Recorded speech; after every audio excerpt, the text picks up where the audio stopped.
live. Let's wait for some people to join in. Um, Before we start off, the people joining in. Nobody joining in now. The people joining in. Alright, so we have PSS 2501, Fortune Global Organization, Shravan, Michael, Subnagar.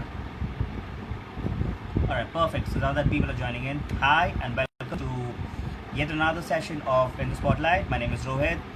Um, Thank you for being a part of our journey and for being part of our sessions. For those who joined us for the first time, thank you for joining us. Just to let you guys know that In the Spotlight is a small live session that we do with one of the successful owners, talking about various sessions that talk about various topics and getting to know from their experience, and having them share their uh, wisdom and expertise with us. And for those who joined us earlier and have been a part of this session with us, thank you for being back again, and thank you for being a part of this journey. All right. So in today's session, we have Nadeem Khan, business owner, Emporis Organization, and he'll be talking about using non-verbal communications in telesales.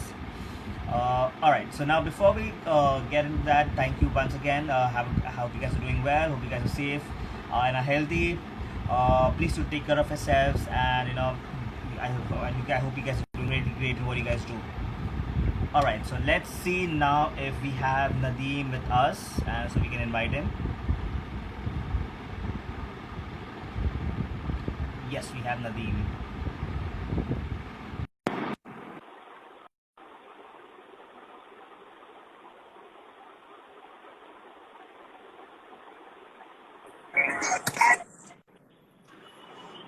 Hi, Nadeem.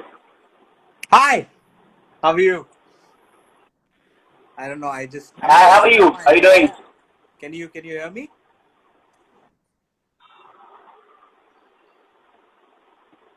Hello? Can you hear me?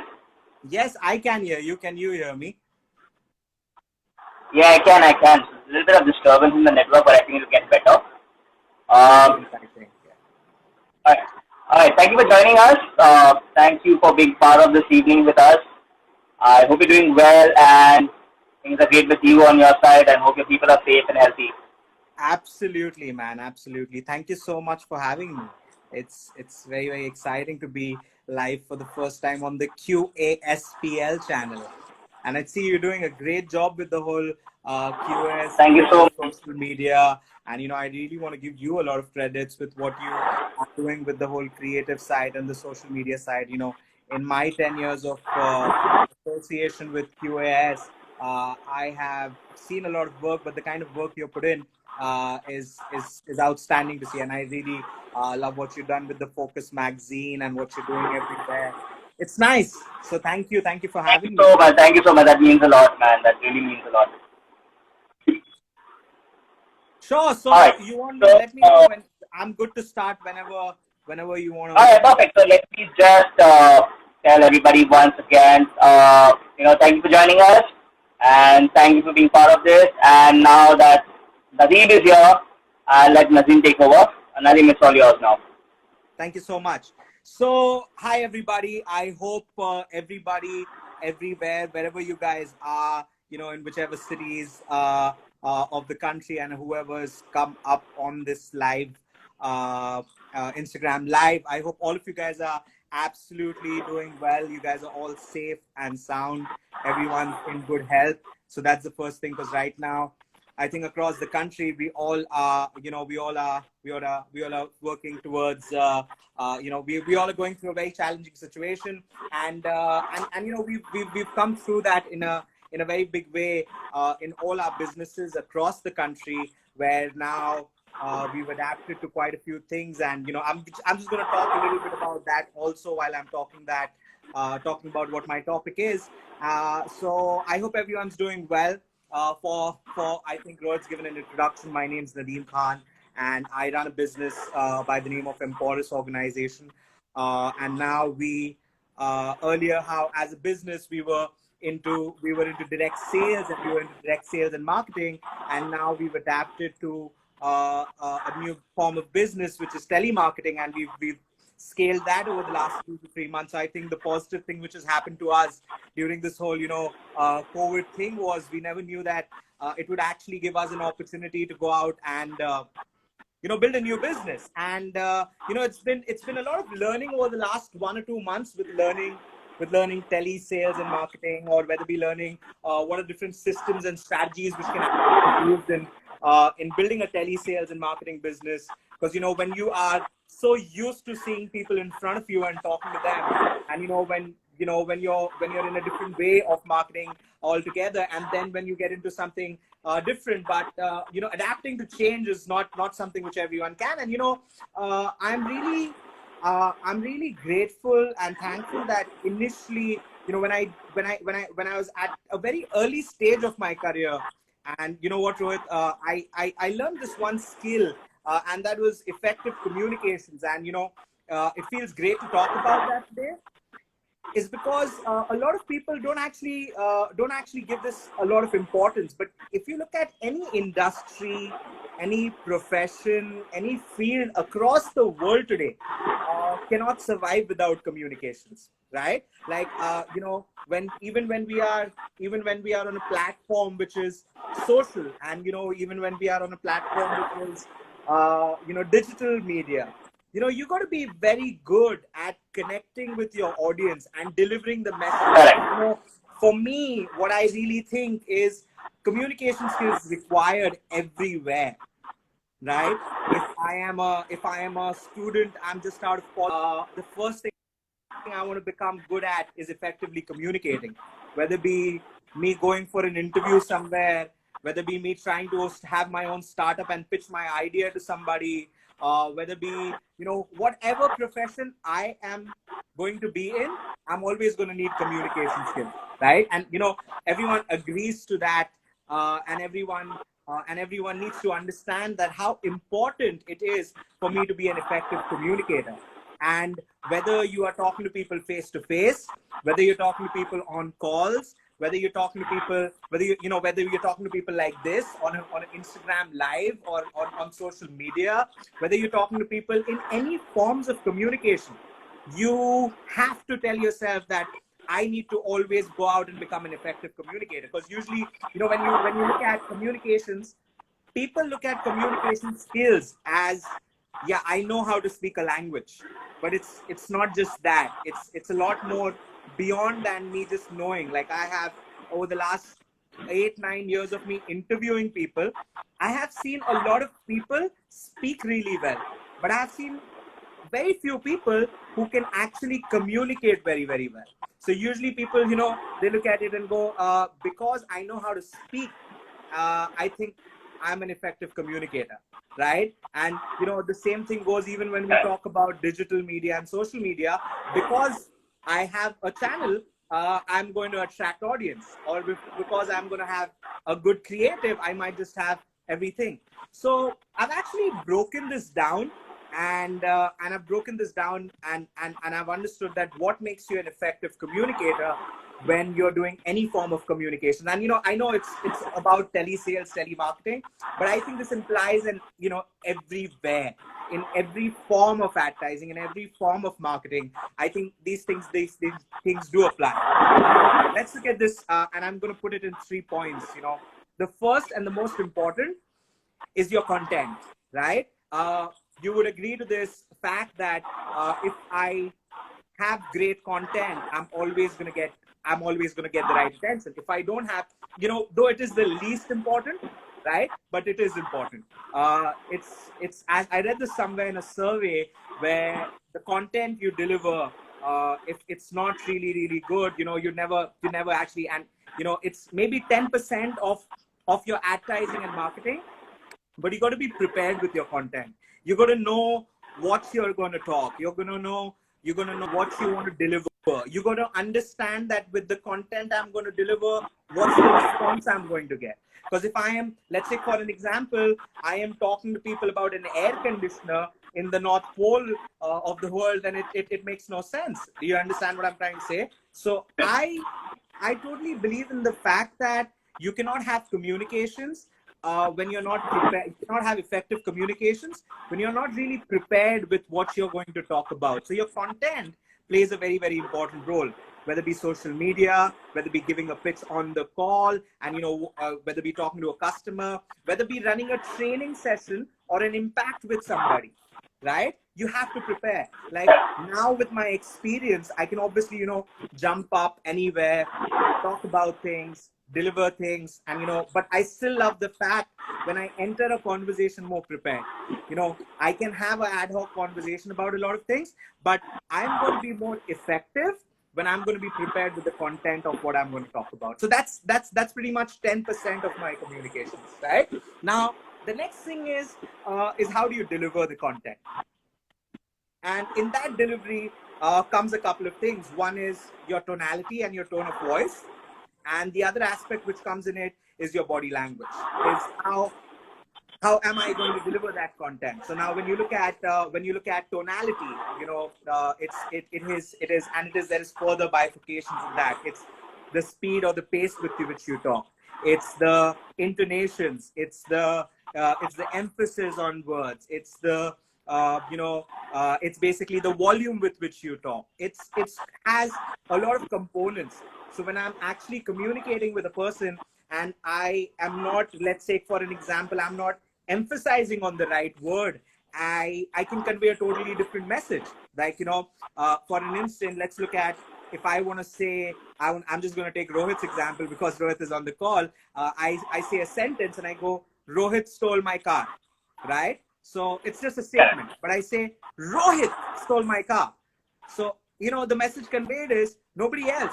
My best friend, Rohit, stole my car, right? But the moment I say the same sentence and I emphasize on a different word, let's say I say, Rohit stole my car. So the whole meaning of the statement changes, right? He didn't borrow it, he didn't ask it, he stole it from me. Are you understanding where I'm coming from? So when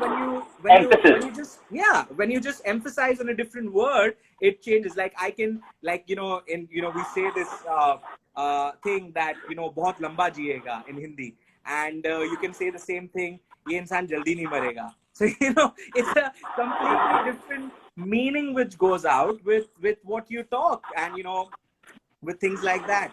So your tonality and the tone with which you deliver things is very, very important. You got to learn that what environment are you talking in? How do I maintain the correct volume according to the environment? How do I maintain the correct volume as per what part of my conversation am I in? So when I'm going and probably introducing myself to someone, I'm like, hey, hi, how are you? But when I come to explaining things with importance, I have to learn how do I modulate that tone of voice and how do I get that tone of voice down.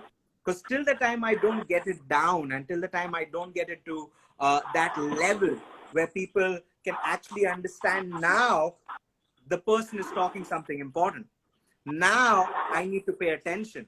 And very important fact that if you don't know how to modulate your tone of voice and how do you actually use volume, pace, intonation, emphasis on the right words in your statements, if you don't know how to do that, you're not going to be a very, very effective communicator. You might just end up talking, and by the end of the conversation you realize, oh man, this guy did not really even understand what I'm talking. So is there a point of me having a conversation? It might not end up creating that impact, or that your message will not get through. Yeah.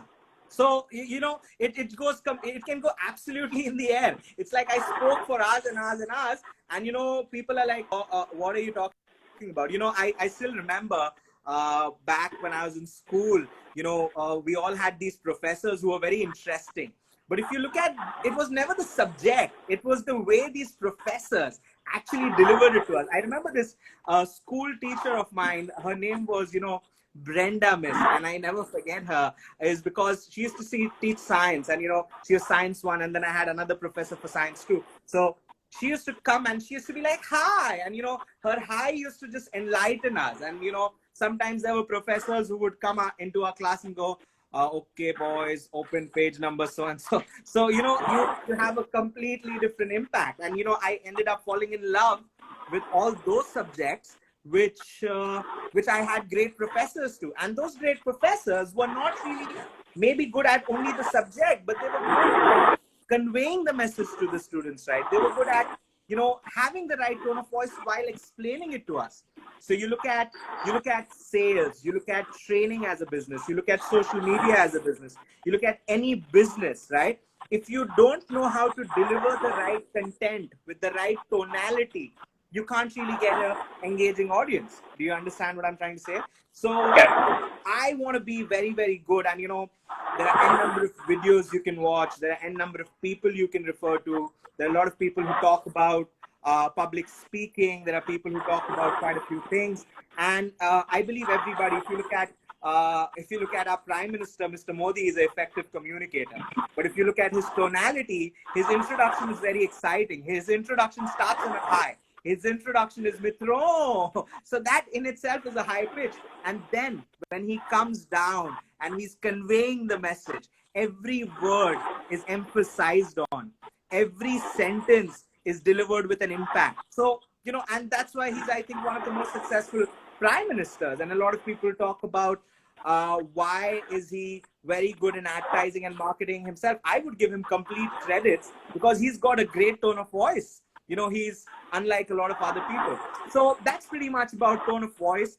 The next thing is basically having the right body language, and you cannot communicate really well if you're stationed and if you're stable, right? As a business, when I started with face-to-face marketing, or when I started with direct sales, at the first stage of my business, I had to learn how to go out and how to talk to people face to face, which involved a lot of, hand movements, your postures, your gestures, your stance, the way you walk, people judge you on that. The way you enter an office, people judge you on that. The way you shake hands with somebody, people judge you on that, right? And I sooner also realized that postures and gestures are not only required when I'm actually talking to people, face to face. It's actually required even when I'm talking to people, when I'm talking to you right now. It's actually required even when I'm actually talking to people on calls. Now I have a lot of my executives and or my associates now who are doing telesales, and the most effective ones are the ones who don't sit and do their calls. You won't believe this. I have this very new person who's just joined my business in telesales, and picked up telesales very quickly and has become a performer in 2 or 3 weeks and doing better than a lot of people who have experience. And whenever I see that person actually doing her calls or his calls, they are walking around, and I can see that when they're talking to people on the calls, but the way they're talking, their hand movements and gestures make me feel that the prospect or the customer is right in front of them.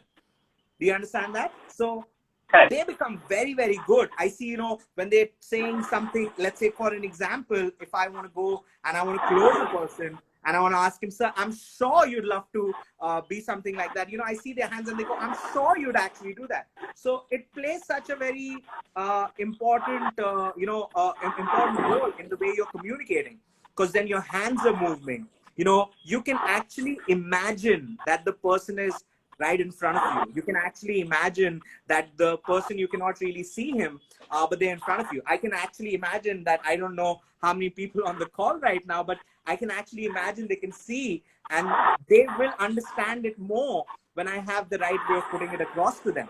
So your body language, the way you sit, the way you move, the way you move your hands, the way your facial expressions are, all these things play a very, very important role when it comes to effective communications, right? So that's one thing. And that's the second point which I spoke about. So first is the content. Second is the delivery, which includes your tonality, your tone of voice, and includes your body language. And the third and the most important thing is you got to learn how to listen. And this is where a lot of people go wrong. Right? Trust me, Rohit, you won't believe this. I have seen people just want to talk. And, just because they think that because I'm going to talk a lot, I'm going to convince somebody. Because I think I'm going to talk a lot, I'm adding a lot of sense. Because I think I can talk a lot, and because I know English as a language, I'm an effective communicator. But maximum people don't know that you got to learn how to listen and you got to learn how do you respond, right? A lot of times people just end up talking and talking and talking, and they don't understand the prospect, whether is he engaged in the conversation or not. Are you asking him open-ended questions or not? Is he replying to those questions? What is his reply? And sometimes people are like, the worst thing you can do in a conversation is converse but not be in it. Do you understand? It's like I tell you, Rohit, so how do you feel about the whole concept, right? And Rohit starts replying to me. So it's great. But if I just keep talking and It's about creating a dialogue with the person. 100%, right? And if Rohit just replies to me and I'm like, yeah, correct. So what I was actually telling you, let me explain you. So, a lot of people are like that. So people at times, they become very defensive, and, they become very defensive, but they actually don't need to be very defensive when they are in a conversation. It's because they actually need to understand what the person is trying to communicate to you, and you need to learn how do you reply to that, right? And when you are very when you have your ears open and when you're actually listening to what the other person is trying to speak, you become an effective communicator. Unless and until you don't understand that it has to be a dialogue, as you said, Rohit, and unless and until you don't understand that it has to be a two-way conversation, it has to be, two or more people or how many ever in that conversation involved in it, it's not very effective. So what I've learned over years, and this is the biggest mistake I did at my initial journey when I started my career. I knew how to talk, I knew how to talk, and I talked my way through everything. But you get more matured with communications when you learn how to listen, because listening actually gives you one very important thing, and that is you learn when you listen. Sometimes you might not get the end result with a conversation, but the next time when you're going to have a similar conversation, the end result will be what you actually want, is because you learned from your previous conversation. So it's very important that you actually learn from every conversation and you actually just go with the flow of it. And when you actually put these 3 points into any form of marketing, whether be digital, whether be verbal, whether be face to face, whether be social media, whether be anything, I think it's important everywhere, right? So I totally believe it's very crucial and very important, specifically when you look at students or people who are out of college and people who are starting new businesses, people who are getting into marketing, whether digital or social. If you don't know how to communicate with your audience, if you don't know how to actually connect to people, and this is exactly the right word I would use. It's connecting and less. If you don't know how to connect, you are not going to do really, really well. And people who know how to connect really well, so they're going to do well. So I think what you think is true, because it also goes to written content as well. How you because that's again a non-verbal communication, but then also it goes to where you put your pauses, your full stops, your commas, your exclamation marks, hyphens. People read it the same way, and that is what creates. So that's why a lot of these really good writers have all those things, and that's what it captures about the books. Is how they present the story or the content. Yeah. True. Sometimes you see great writers with great stories, but you have no sales on those books. And sometimes you see very average books, which are maybe less content, but they're written so well and they're delivered so well. People go, wow, this is great. Like, what's happened over the last few years is, we are from an era where we used to like movies which were 3 hours long. Like I still remember DDLJ and all those movies, they were, 3 hours movies. But now we are in an era where we like seasons and short films and short movies. And, people's attention span over years is just becoming less. Like my dad could actually sit and watch the Mughal Azam completely. But if you ask me, I can't do that. I like to I like to watch 2 episodes today, and I like to watch two. So the attention span of a human mind is not as much. We might be in a conversation right now here, but we might be thinking, oh, what's at home for dinner, or what did I forget in the morning? You can be totally lost, but you can completely engage people if you have the right way of communicating on any platforms. If you get those three things right, I think you're going to be very, very effective at communications. So these are things which have helped me, and I try to train everybody I speak to in my business, and I speak to anywhere in any businesses, and I try to speak to them on the same lines.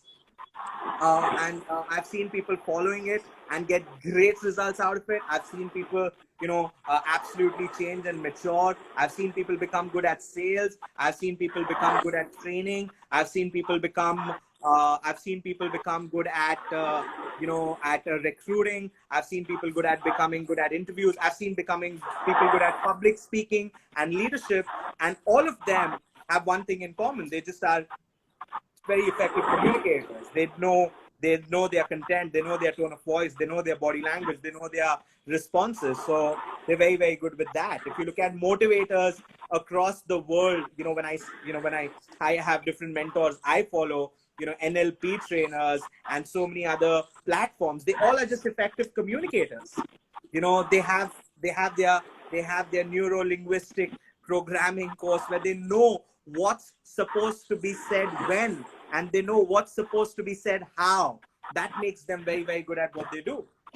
So yeah, that's it. That's pretty much from my end about effective communications. I don't know if we have any questions or something. All right, so thank you so much. All right, so we'll get into the question answers, and if people have questions for Nadeem, they can ask now. We did get a question from. Okay, we got a question from Prarik, and I think you can see this question as well. Right? What are your I know it's a little off topic, but there's something that people would want to know. customer retention strategies? Okay, so let me answer this. So we are majorly into a customer acquisition business, but I have worked with a lot of companies and a lot of our clients and we've spoken about how do you go out and how do you retain your customers really, really well. I think what works when it comes to customer retention is building great relations and building great rapport with your customers. I think that's the best. And I'm talking this more than a company. I would like to talk about this like a customer. I will give you a very simple example, right? I'll give you two very simple examples. I go to a laundry guy and I get it laundried from the same laundry guy for the last 5 years. And laundry is a service which is available everywhere, but I actually travel a kilometer away from my office and my house to actually go to the same guy. Because whenever I go to him, I feel connected to him, right? Same thing with my fruits guy. And you can learn this so much from all these small businesses. We are so loyal to a lot of services because we connect to the person selling the service. So if you talk to me about what's the best retention strategy any company does today when it comes to customer retention, is building great rapport with their audience, with their customers. So when they talk about channels on social media, they want to consistently keep posting content so that they have their the audience engaged in them. If you look at your mobile phone service, they keep giving you offers and they keep sending you messages to remind you that they're there.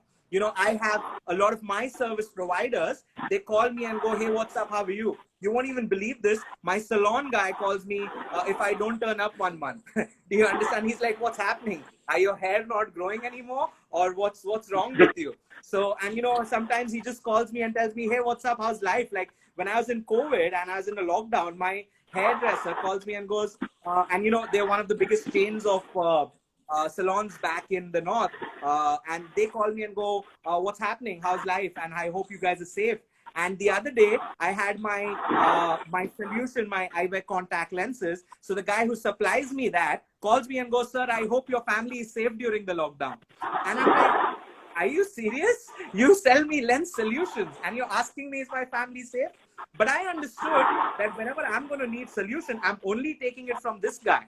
So that's how you beat the competition. You don't just beat the competition by your service being excellent. Obviously, it's important, but you retain system when you build great relations with them.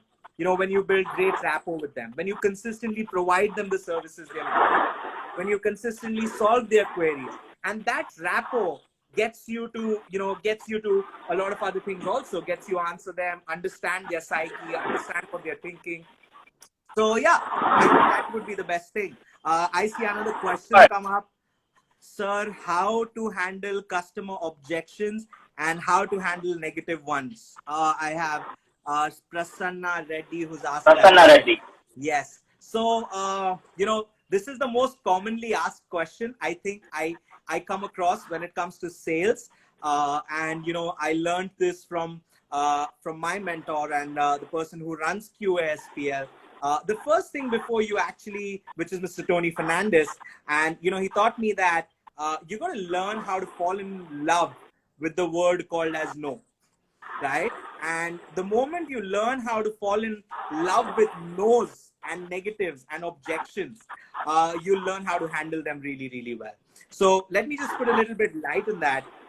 First thing is, any business across the world, if you are in the sales business, you should be knowing your conversion rate really well.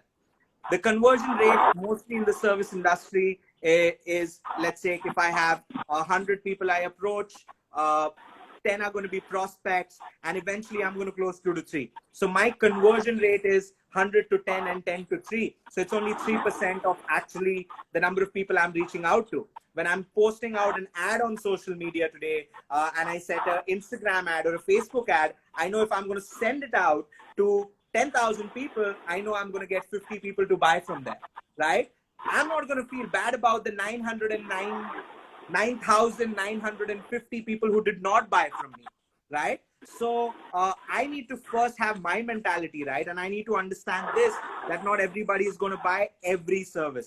If there was one service which everyone's buying, right, there would be one guy who would be very, very rich. Do you understand that? And that's not the case. You cannot get everybody to buy from you. Second thing is, you're going to learn, as I said in my point of communications, you got to learn how do you respond. A lot of times customers don't have negatives. Customers have questions and queries. Your product knowledge and your service knowledge about that enables you to answer them really, really well. So let's say, for an example, I have Rohit and I'm pitching him for a service, and Rohit gives me a question.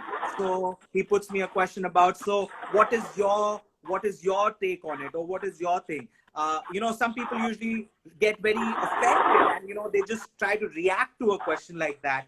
I would rather prefer responding to Rohit and go, you know what, Rohit, first thing, I loved what you asked me, because this shows that a lot of people who are actually keen and who are really positive, only those people have asked me this question, Rohit. And, I'd love to reply that for you. And this is what it is. So, and I reply that with, that's my tonality when I'm replying. So when you do that with the right system and the right methodology of handling an objection, which is smile to it first, agree to what the person is saying, re-impulse them, explain them, give the appropriate answer to what the objection is, and then close them again. So when you follow the right cycle, we call it the negative conversion or the objection handling cycle. When you follow that cycle really, really well, you will see that you will be able to convert the little positive to very, very positive. Can you convert people who are really negative to become positive? Not really. You can only motivate a very few percentage of people. So do I really want to, am I a fan of that system? Not really, but I know the system of how to actually handle objections and how to answer that. But I don't really want to convince somebody who's negative. So that's how I would handle objections, and how I would handle negative customers. Right? So that's for that. Then we have any other questions there? I can see. So, Yeah, so then I think Mandy asked, is there a way we can convince a customer to buy who did not need the product? I think that's what no. you asked to. Yeah, because he's mentioned it there, who did need our product. So there is, yeah. So there is there's a thing, either the person has a need, or either you create one. But someone who does not have a need can't really do much. If a person is already negative, I move on. I believe in a system, and that system is called law of averages. I believe in approaching more and finding more positive people, and finding people who are inquisitive about what I'm talking to them and about what I'm selling. I don't want to really put a lot of my efforts behind people who are already negative. So let's say, for an example, I don't need a product, I don't need a service. Why would I actually buy it? Right. So if I see Rohit has a LED in his house, he does not need it right now, unless and until that's outdated, he wants to get a new one. But if he's just bought an LED, and I'm going to pitch him and be like, okay, you get another one because this is maybe one more version better than that, he's like, I just got it, I don't have the need. Do you understand that? So I don't really want to spend time in converting someone who's negative. I rather want to spend time in finding the positive guy, because there are positives. Everything in this world gets sold. It's just that you got to find the right guy, right? So that's for you. And then I have Meena over here who's asking a question: how to build rapport with the person with whom we are having a word. Okay, so I've had this question in the morning today while I was doing a training, and one of my new joinees in my company asked that, I see my trainer is very good at getting along with people, but when I try to do it, I cannot do it as naturally as them. And I told her that that's something which comes with experience. And the second thing is, you got to learn how do you connect with people, which also comes over a period of time when you have spoken to a lot of people.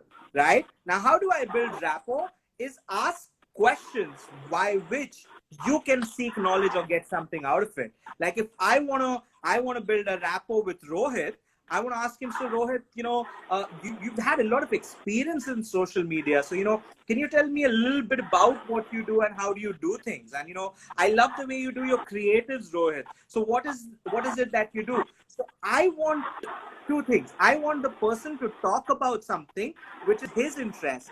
Second thing, I want to hear something from which I can learn. Usually people go, rapport building is, so how's the weather in Jaipur? That's the old way of doing it. If you see all those, my dad always calls this uncle in Visakhapatnam of mine, and he's like, aajkal weather kaisa hai udhar? No one wants to do that with you anymore, right? So what people want to do is, people want to now talk about things which they love. Like, you're telling me to talk about communication skills. I can talk about this till tomorrow because I love talking about this. This is what I do for a living, right? Tell Rohit to talk about social media. He can talk about this. He loves that. So that's how I want to connect to people. Do you understand that? If I see a guy is from a particular school, comes from a particular background, I know, because always you'll have some information about that guy. Maybe the food he likes, maybe what are his hobbies. Something you can find out which is a common area of interest between you and him. You can talk about that. You can talk about your favorite football team and his favorite football team. You can talk about the food he loves and the food you love. And a lot of times, it's not only talking about, sometimes you build rapport just by talking about yourself. I talk about myself and the person gets interested in knowing about me, and then I get to know about him. So I think that's the best way to build rapport. It comes naturally. If you go fake on rapport building, you're going to do horrible, right? But if you just keep it natural, and if you keep it very simple and something you would really like to know about a person, then it's very, very effective. So yeah, I think that's what it is. And We have any more questions? Yeah, I think we have a question from CR Sumit. How to get to know friends Among people. I didn't get that. How do you get to know trends among people? I think what he means to ask is, how do people know what people are interested in, or what is something new right now? I don't really know I think the best way to know anything is ask. A lot of times people are not really willing to ask, and they're like, what if I ask this question? And as far as it is non-offensive, as far as it's not personal, just ask, like if I'm running a restaurant today, and if I have customers coming to my restaurant, I would not mind asking them, so apart from the food you love at my restaurant, what else do you love? Do you know what's happening now? So that's where you get your ideas from. That's where you come to know what's happening, what's trending. So for that, you need to go out and ask people and talk to them, and get along with them. And once you do that, you'd actually understand what trends happening, what people are currently liking, what people are not liking. And sometimes the best way to do that is not become a provider, but become a customer yourself. And that's when you come to know what's happening. Like social media is a trending thing nowadays. So yeah, I see. So that's how I would do that. If I don't know if that was exactly the question, but that's what I could come up with. And then we have Abhimanyu. Hi, Abhimanyu. How are you, man?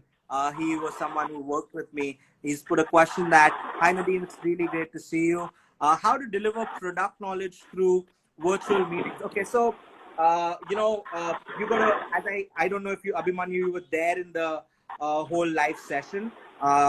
Anything you want to train a person on, whether product, whether a particular skill, you got to basically break that down into what, why, and how.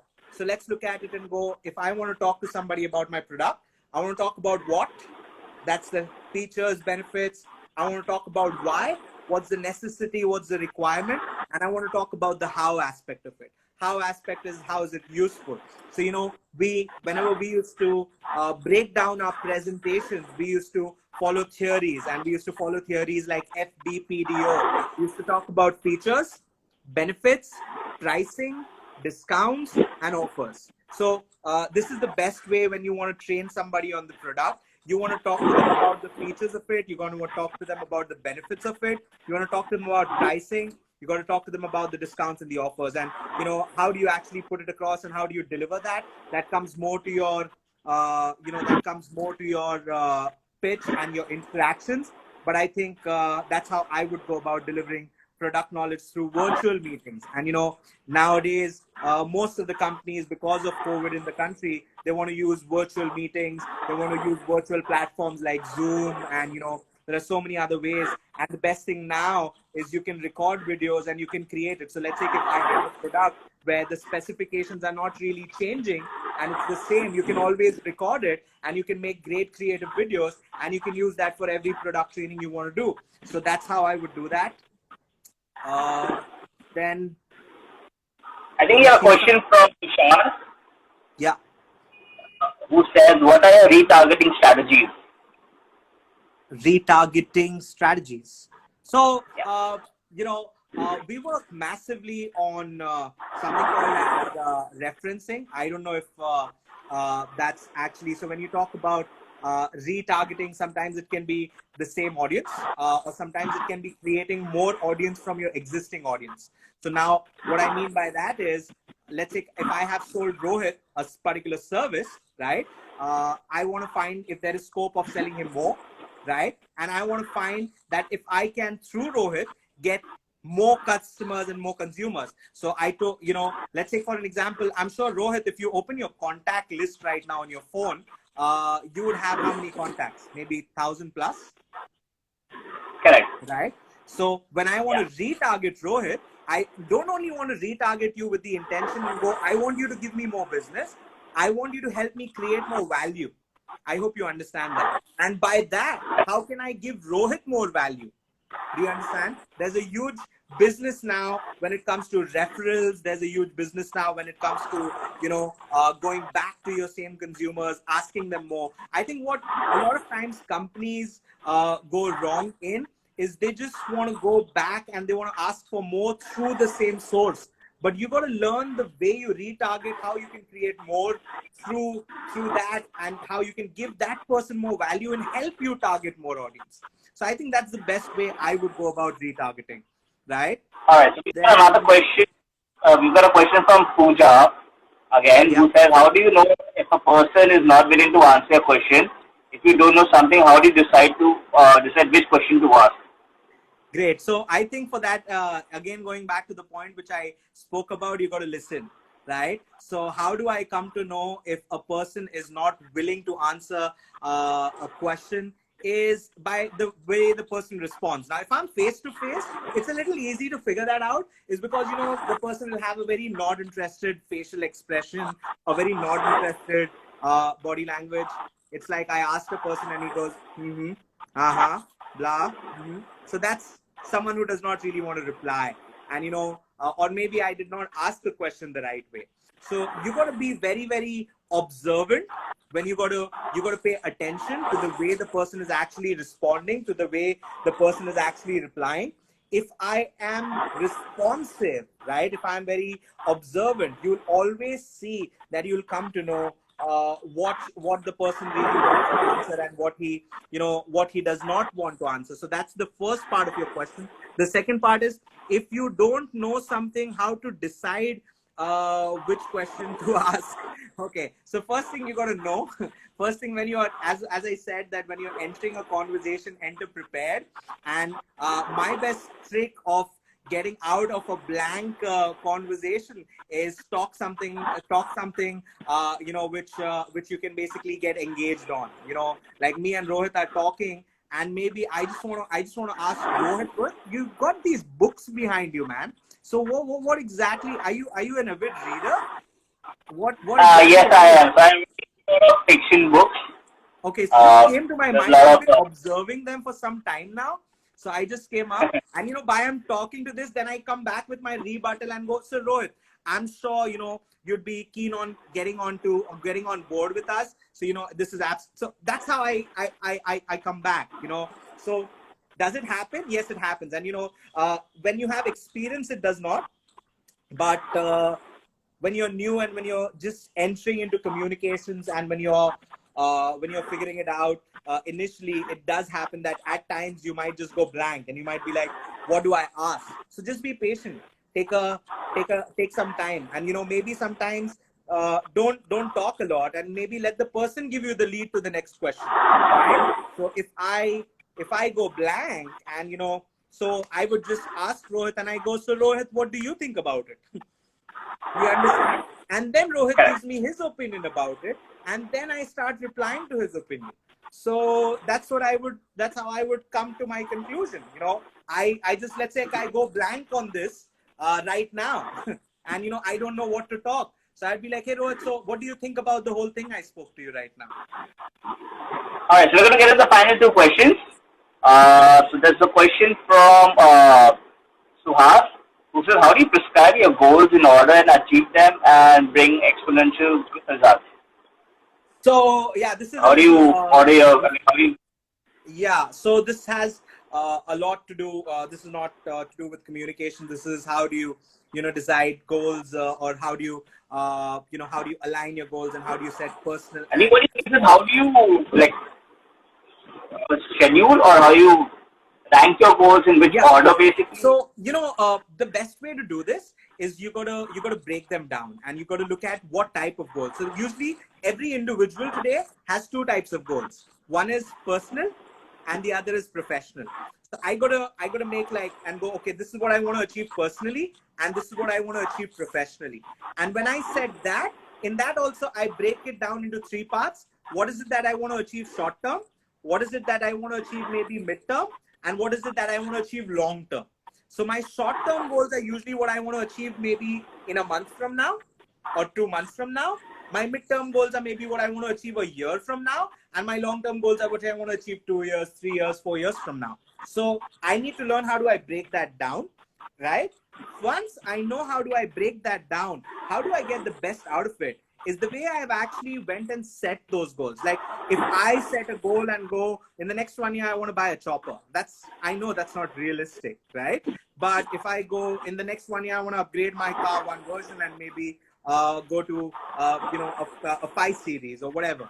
So I want to be very realistic about it. And the best way to do that is when you set smart goals, when you set goals which are specific, which are measurable, which are achievable, which are realistic, and they're time bound, right? And you need to also, once you have set smart goals, you need to learn how to reset them. Because like it or not, you're going to miss out on your goals. You're going to miss out on the time you were about to get them, right? But you got to learn how to revise and reset that, right? And you got to learn how do you monitor yourself in achieving that goals, right? Because a lot of times I set a goal, I know where I have to get, but I really don't know where am I at halfway. I really don't know where. So if I have a monthly goal, I don't know what is it daily. I don't know what is it weekly. So that's where people go wrong. So if you set the right goals, break them down, they are smart goals, you're monitoring them, you're resetting them, I think that's when you get the most out of it. Right? So I think that should All right, so we're going to get the last question. I'm going to go to the last question. And I'm going to mix two questions together. So the questions are from Prasanna Reddy, I guess, again. And there's a question from Mandeep. So what they ask is, A, how to get a perfect conversation with the customer. And I think the second one, what Mandeep is asking, how do I give a perfect presentation to customers? So yeah, I think we've done the same thing. Great conversation and great presentation. I got that. So that's pretty much the same questions. I don't know, why do you want to have a perfect conversation? I think you can have a great conversation. What is the definition of a perfect conversation? I really don't know. Right? I understand certain things. I understand that my message has to be conveyed, and I understand the person's questions have to be answered. Right? So I want to go with the flow. I don't want to go out and I don't want to be like, this is how it has to be. Do you understand that? And this is how it will be. And a conversation will start somewhere, will actually end somewhere. You usually go to a conversation thinking about an outcome. That's not a conversation. Do you understand that? Outcome of a conversation can be different. When it comes to sales, the outcome is sales, right? And sometimes it can be no sales also, and it can be different. But when you go thinking that I want to have a good interaction, let me talk to the person, let me get along with the person, let me understand what he is and what his wants are, and let me have my best communication to explain what I want to go out and tell that person. So can there be a perfect conversation? I don't know how do you give marks to a conversation, whether it was 10 out of 10 or 1 out of 10. I think if end of the conversation, you were happy talking to the person and the person was happy talking to you, and I think that's what's a good conversation, true or false. It's like I went on a date with somebody and the person enjoyed talking to me. I enjoyed talking to the other person. That's a good, that means we had a good conversation. But is it really important what was spoken? And as far as two people are engaged in it, I think that's what's a perfect or a good conversation.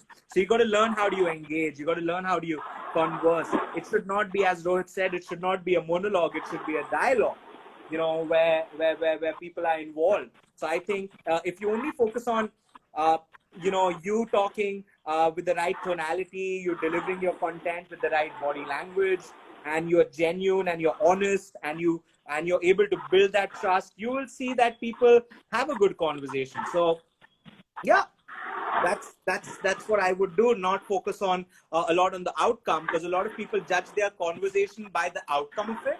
The outcome might not be instant. The outcome might be maybe a little non-instant, might be a callback or whatever. But if you have a good conversation, there is something you get out of it. If you don't get revenue out of it, you at least get learning out of it, so that the next time you go out and you have a better one. So I think every conversation is great, right? So yeah, that's it. Okay. All right. So that brings us to the end of today's session. Thank you so much, Nadeem. It was great having you. Thank you, Rohit. It's an absolute pleasure talking to you. Online and who actually saw this. Yeah, it was an amazing session. Thank you so much. Thanks for doing this. Hopefully we and all right. So So to all the audience that do have questions for Nadeem, y'all can go on to his Instagram, follow him, and follow his organization. Y'all can definitely reach out to him. You have his number, to his social media. You can talk to him, and I'm sure you guys have a lot of questions. He's always there to answer them. Perfect. All right then, Nadeem. Thank you so much. Hope you have a good evening. Have a good weekend, man. And good night. Bye. Bye.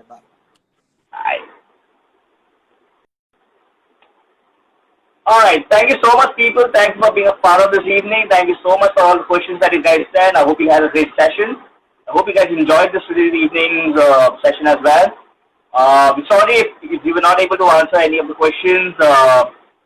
And yeah, all right. Thank you so much.